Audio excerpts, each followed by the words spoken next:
हम में से कई लोग जब बड़े हो रहे होते हैं, हमें बचपन में बताया जाता है कि अगर हम दूसरों के सामने रोएंगे, दूसरों को अपने इमोशंस बताएंगे, दूसरों को अपनी तकलीफ़ें बताएंगे, तो हम वीक हैं, तो हम कमज़ोर हैं और लोग उसी कमज़ोरी का फ़ायदा उठाएंगे।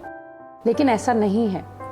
वल्नरेबिलिटी एक ऐसी चीज़ है जो हमें स्ट्रेंथ देती है, जो हमारी रिलेशनशिप्स को डीपर करती है। अब आप सोच रहे होंगे कि ऐसा कैसे? मैं अगर किसी और के सामने जाके रोऊं तो उसमें मेरी स्ट्रेंथ कैसे? वही आज हम इस वीडियो में डिस्कस करने वाले हैं। मैं आपको अपने खुद के पर्सनल एग्जाम्पल्स भी बताने वाली हूँ और कुछ ऐसे टिप्स बताने वाली हूँ जिससे आप धीरे धीरे और ओपन अप हो सकेंगे और deeper, more meaningful relationships create कर पाएंगे अपनी लाइफ में। तो अगर अभी तक आपने मेरे चैनल को सब्सक्राइब नहीं किया है तो सब्सक्राइब ज़रूर करें। हाय एवरीवन, मेरा नाम है आयुषी माथुर और मैं एक सर्टिफाइड लाइफ कोच हूँ और एक NLP प्रैक्टिशनर भी हूँ। इसीलिए मैं इस चैनल पे इमोशनल वेलनेस, मेंटल हेल्थ से रिलेटेड टॉपिक्स कवर करती हूँ और ऑल्सो प्रैक्टिकल टिप्स बताती हूँ ताकि आपकी लाइफ इम्प्रूव हो सके। लेकिन अगर आपको लगता है ये वीडियोस आपके लिए इनफ नहीं है, आप चाहते हैं कि मेरे साथ आप 1-on-1 काम कर पाएं, मैं आपकी कोच बन पाऊं, तो प्लीज़ लिंक ढूंढें मेरे डिस्क्रिप्शन बॉक्स में जिससे कि आप मेरे साथ एक 1-on-1 कोचिंग सेशन बुक कर सकते हैं। तो सबसे पहले बात करते हैं कि वल्नरेबिलिटी स्ट्रेंथ कैसे है। आप खुद ही सोचिए, अगर कोई इंसान आपके सामने आकर अपनी सारी तकलीफ़ें बता पा रहा है, उनके लाइफ में जो कुछ भी कठिनाइयाँ चल रही हैं उसके बारे में अपने इमोशंस ट्रूली एक्सप्रेस कर पा रहा है, कोई आपको ये बता पा रहा है कि वो आपसे जेलस फील करता है, आपसे कंपैरिजन करते रहता है अपने दिमाग में, तो क्या वो स्ट्रेंथ की बात नहीं हुई? It takes so much courage to come up to someone and express our true emotions. तो vulnerability वही चीज़ है, अपनी true feelings और true emotions को किसी और के सामने रख पाना, और इसमें बहुत करेज चाहिए होता है क्योंकि कंट्रोल कर लेना, सप्रेस कर देना, छुपा देना हमारे इमोशंस तो आसान तरीका है ताकि जब हम अकेले हों उनके बारे में रो सकें अकेले। लेकिन किसी और से बांट पाना, किसी और के सामने शेयर कर पाना वो सारी तकलीफ़ें टेक्स बहुत सारी हिम्मत। बहुत हिम्मत लगती है किसी को अपने डीपेस्ट, डार्केस्ट ट्रबल्स के बारे में, ट्रॉमास के बारे में बता पाना। और आपको पता है, जब आप किसी से अपने ये डीपेस्ट, डार्केस्ट ट्रॉमास, ट्रबल्स, तकलीफ़ें शेयर करते हैं, तब उस इंसान को भी ये लगता है कि आप उन्हें ट्रस्ट करते हैं, तभी तो आप उनके पास जाके उन्हें ये सब बता पा रहे हैं। आप खुद सोचिए, अगर मैं आज आपसे 1-on-1 डिस्कशन में अपने कोई तकलीफ के बारे में बात करूं, तो आपको ये नहीं लगेगा कि मैं आपको ट्रस्ट करती हूं, तभी मैं आपको बता रही हूं। मुझे इतना भरोसा है आप पे कि आप दूसरों को जाके शायद ना बताओगे, आप मेरी बात बिना जजमेंट के सुनोगे। तो जब मुझे ये पता होगा आपके बारे में और आपको भी पता होगा कि मैं आप पे भरोसा करती हूँ, तो हमारी रिलेशनशिप बेटर होगी, स्ट्रॉन्गर होगी। इसीलिए वल्नरेबिलिटी डीपर कनेक्शंस और मोर मीनिंगफुल रिलेशनशिप्स के लिए बहुत बहुत ज़रूरी है। लेकिन वल्नरेबल हुआ कैसे जाए? अगर बचपन से हमें ये सिखाया गया है कि अपने चारों तरफ एक दीवार बना के रखे रहो, किसी को अपने इमोशंस का पता ना लगने दो, तो आज हम एडल्टहुड में कैसे वल्नरेबल बन पाएं? आज अगर आपको वल्नरेबल बनना है तो मेरे पास आपके लिए 4 सिंपल टिप्स हैं और ये टिप्स आपको बहुत हेल्प करेंगी धीरे धीरे वल्नरेबिलिटी को एम्ब्रेस करने में, ताकि आप इमोशनली स्ट्रॉन्ग, रेजिलिएंट बन सके और उसके साथ साथ आपकी रिलेशनशिप्स भी बेटर हो सके। तो पहली टिप है, स्टार्ट स्मॉल। वल्नरेबल या वल्नरेबिलिटी का मतलब ये नहीं होता कि आप डे 1 पे ही जाके लोगों को अपने सबसे भयानक थॉट्स, सबसे खतरनाक ट्रॉमाज, सबसे दुख भरी चीज़ें बता देंगे। ऐसा नहीं है, लेकिन आपको कहीं ना कहीं तो शुरू करना पड़ेगा ना। You have to start small, start somewhere. आप शुरू कर सकते हैं अपने डे टू डे तकलीफ़ों से।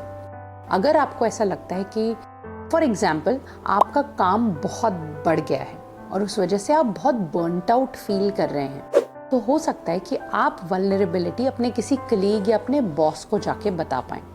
आप उन्हें जाके सिर्फ इतना बताएं कि मुझे अपना काम बहुत पसंद है और मैं पूरी मेहनत से कर रही हूँ, लेकिन जो लेटली स्केड्यूल चल रहा है उस वजह से मैं बहुत बर्नट आउट फील कर रही हूँ। इस वजह से खुश रह पाना मेरे लिए बहुत डिफिकल्ट हो रहा है। तो जब आप ऐसी कुछ चीज़ शेयर करेंगे अपने बॉस के साथ, कलीग के साथ, फ्रेंड के साथ या अपने पार्टनर के साथ, तो वो आपकी मदद करने के लिए आगे तो बढ़ेंगे ही, लेकिन उन्हें ये भी पता चलेगा कि आप उन पे भरोसा करते हैं, कि आप उन्हें ये सब अपने मन की बातें बता पा रहे हैं। तो स्टार्ट स्मॉल, लेकिन स्टार्ट समवेयर। दूसरा पॉइंट है बी सिलेक्टिव। अब हर कोई आपको साइकोलॉजिकल सेफ स्पेस नहीं दे पाएगा। सेफ स्पेस होना बहुत ज़रूरी है वल्नरेबिलिटी के लिए। अगर आप चाहते हैं कि आपके दोस्त, आपके परिवार वाले, आपके लव्ड वंस आपके साथ वल्नरेबल हों, तो आपको उनके लिए एक सेफ स्पेस प्रोवाइड करनी पड़ेगी। और सेफ स्पेस का मतलब होता है कि आप उनको सुन रहे हैं बिना जजमेंट के, बिना अपने इमोशंस ऐड किए उनके ऑलरेडी भारी इमोशंस पे।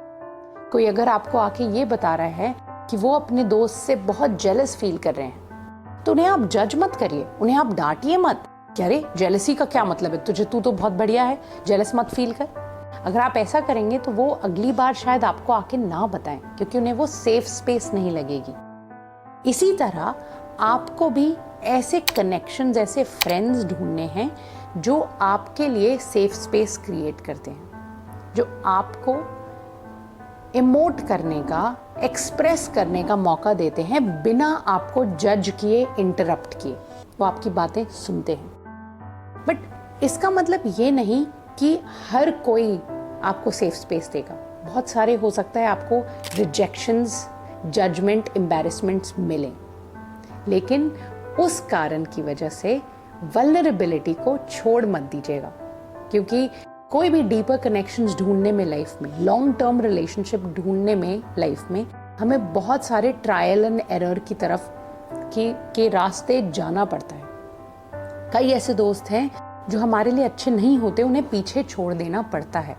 तो धीरे धीरे start small and talk to everyone and figure out कि कौन है वो जो आपकी जेन्युइनली बातें सुन सकता है, आपकी मदद करने को रेडी है बिना आपको जज किए। तीसरा पॉइंट है एम्ब्रेस द डिस्कम्फर्ट। अब क्योंकि बचपन से आपने कभी इतना ज़्यादा वल्नरेबिलिटी किसी को दिखाई नहीं, किसी के साथ इतना डीपली डार्कली शेयर नहीं किया, तो पहली कुछ बार तो बहुत डिस्कम्फर्ट फील होगा। आपको बहुत ही रॉ, नेकेड और वीक फील हो सकता है। लेकिन इसका मतलब ये नहीं कि आप वो सब एक्सपीरियंस एक्चुअली कर रहे हैं। वो डिस्कम्फर्ट को जितना जल्दी आप एम्ब्रेस कर पाएंगे, उन्हें समझ पाएंगे कि ये डिस्कम्फर्ट प्रोसेस का हिस्सा है, उतना जल्दी आप वल्नरेबिलिटी को भी एम्ब्रेस कर पाएंगे। तो it's okay to be uncomfortable, it's okay that there is discomfort होगा, क्योंकि आप अपने मोस्ट नेगेटिव इमोशंस को सबसे पहले तो खुद कन्फ्रंट कर रहे हैं। किसी और को बताने के लिए आपको खुद भी तो अपने इमोशन समझने पड़ते हैं। आप पहले तो खुद कन्फ्रंट कर रहे हैं और उसके बाद आप किसी के साथ शेयर कर रहे हैं। तो जाहिर सी बात है कि डिस्कम्फर्ट फील होगा, लेकिन होने दीजिए, तब भी आगे बढ़ते जाइए। और फाइनली फोर्थ पॉइंट है प्रैक्टिसिंग सेल्फ कंपैशन। अब क्योंकि वल्नरेबिलिटी का पहला स्टेप ही यही है कि आप खुद से वल्नरेबल हो पाएं, आप खुद के इमोशंस को ट्रूली समझ पाएं कि अगर आपको गुस्सा आ रहा है तो उस गुस्से के नीचे क्या है, क्या हर्ट है, क्या गिल्ट है, शेम है, एम्बैरेसमेंट है, क्या है। कई बार हमें लगता है कि हम एक इमोशन फील कर रहे हैं, बट वो होता कुछ और है with in that, beneath that. तो वल्नरेबिलिटी का सबसे पहला स्टेप तो यही है कि आप खुद से सच बोलें, खुद के सामने वल्नरेबल हों। तो जब आप खुद के सामने वल्नरेबल होंगे, आपको कंपैशन प्रैक्टिस करना पड़ेगा खुद के लिए। कैसे? आप खुद को बिना जजमेंट सुने। आप अगर आपको आके बताऊं कि मैं बहुत स्ट्रेस फील कर रही हूँ इस वीडियो के बारे में, ये वीडियो अच्छा परफॉर्म करेगा कि नहीं, तो आप मुझे अच्छे से कंफर्ट ही करेंगे ना। आप मुझे बोलेंगे कोई बात नहीं आयुषी, आप इतना टेंशन मत लो, इट विल बी फाइन। अगर आप अपने फ्रेंड को या किसी और को ऐसे करोगे तो खुद को क्यों नहीं करोगे? खुद को सेल्फ कंपैशन प्रैक्टिस करिए, खुद को जज मत करिए कि अरे क्यों स्ट्रेस ले रहा है, स्ट्रेस हर बात पे स्ट्रेस लेता है, oh my God why are you behaving like this. नहीं, दैट इज जजमेंट। इंस्टेड खुद को भी उसी फ्रेंड की तरह बताएं कि ठीक है, it's valid to feel this way. ये आप जो इमोशंस फील कर रहे हैं वो वैलिड हैं, वो सही हैं, बट इसके आगे आप शेयर करना चाहते हैं तो करें। तो जब तक वो कंपैशन नहीं होगा खुद के लिए वो लव नहीं होगा, तब तक आप एक्चुअली वल्नरेबिलिटी में स्ट्रेंथ नहीं ढूंढ पाएंगे। तो इस वीडियो को कंक्लूड करने से पहले मैं आपको बताना चाहती हूँ कुछ खुद के किस्से भी नहीं बट खुद की आदतें। आपको पता है बहुत सालों पहले से, आई थिंक जब मैं स्कूल में थी तब से मैं वल्नरेबिलिटी को फुली एम्ब्रेस कर चुकी हूँ, क्योंकि when I was growing up मैंने देखा बहुत लोगों को ये सब बातें करते हुए कि अगर आप दूसरों को अपने सीक्रेट्स बता दोगे, दूसरों को अपने इमोशंस बता दोगे तो लोग आपके अगेंस्ट यूज करेंगे, तो मत बताओ। लेकिन मुझे बहुत जल्दी ये रियलाइज हो गया कि नहीं, अगर सबको सब कुछ पता होगा तो कोई भी मेरे अगेंस्ट कुछ भी यूज ही नहीं कर पाएगा। इसीलिए सारे जितने भी मैं नेगेटिव इमोशंस फील करती हूँ, चाहे वो मेरे फ्रेंड के प्रति हो, पार्टनर के प्रति हो, कलीग्स के प्रति हो, किसी के भी तरफ हो, मैं एक्सप्रेस कर देती हूँ। ऑनेस्टली एक्सप्रेस कर देती हूँ, क्योंकि अंदर रख के कोई फ़ायदा नहीं है। मैं बहुत जगह पे रो चुकी हूँ, मैं बहुत सारे लोगों के सामने रो चुकी हूँ लाइफ में, teammates, friends, obviously parents, siblings, partner, even my previous bosses जब मैं जॉब में थी उनके सामने भी। And you know what that did? That gave me the strength that made me more human. उन सारे लोगों को लगने लगा कि हाँ, ये हम पे ट्रस्ट करती है, तभी तो हमारे सामने रो पाई है, तभी तो ये इतने अच्छे से काम कर पा रही है, क्योंकि इसको पता है कि इसके पास भी इमोशंस हैं, ये एक रोबोट नहीं है। इसीलिए वल्नरेबिलिटी एक बहुत ही एम्पावरिंग प्रैक्टिस है। अगर आप कर पाएँ तो बहुत अच्छा है। मैं चाहती हूँ कि आप भी उसे एक्सपीरियंस कर पाएँ, उसे महसूस कर पाएँ कि वल्नरेबल हो पाना दूसरों के सामने कितना एम्पावरिंग, कितना स्ट्रेंथनिंग हो सकता है। तो आई होप आप ये सारी चीज़ें प्रैक्टिस करेंगे, इनको ध्यान में रखेंगे। और अगर आपको कुछ भी इस टॉपिक से रिलेटेड और जानना है तो कमेंट सेक्शन में मुझसे ज़रूर पूछें। I would love to reply. I will see you in the next video.